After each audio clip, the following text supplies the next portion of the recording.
Nafilə oruçlar haqqında geniş şəkildə deyə bilərsiniz? Bismillahirrahmanirrahim. Elhamdülillah vahdə və salatu və salamu alə mən lə nəbiyyə və əmmə bə'd. Təbii ki, nafilə oruclar bu Peyğəmbər sallallahu əleyhi və səlləm, nafilə oruclar ümumiyyətlə Peyğəmbər sallallahu əleyhi və səlləmin sünnətidir, yoludur.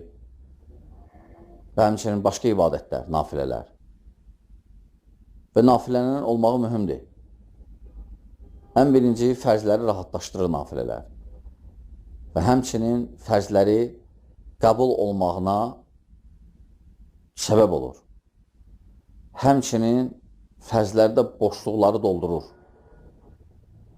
Həmçinin imanın zəif və ya güclü olmağına əlamətləridir. Çünki hər bir şəxs öz imanın, öz mövqeyin, iman cəhətindən nafilələrlə bilə bilər. Ona görə fikir verirsiniz, hər bir fərzin öz nafiləsi var.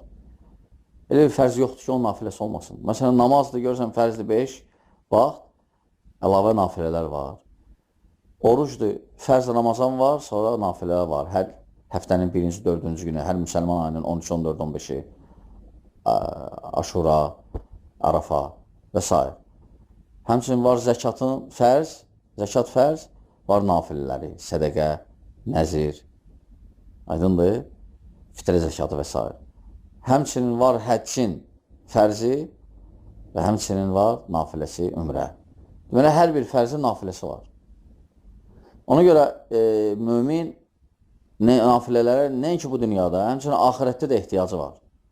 Çünki bəzi rivayətlərdə gəlib ki, o şəxslərdə ki, fərzlərdə boşluq olacaq, çatışmayacaq nədirsə qiyamət günü, onlara deyəcəklər ki, baxın nafilələrdə nəyi var. Ona görə nafilə sünnədir, mühümdir, onu ciddi yanaşmaq lazımdır.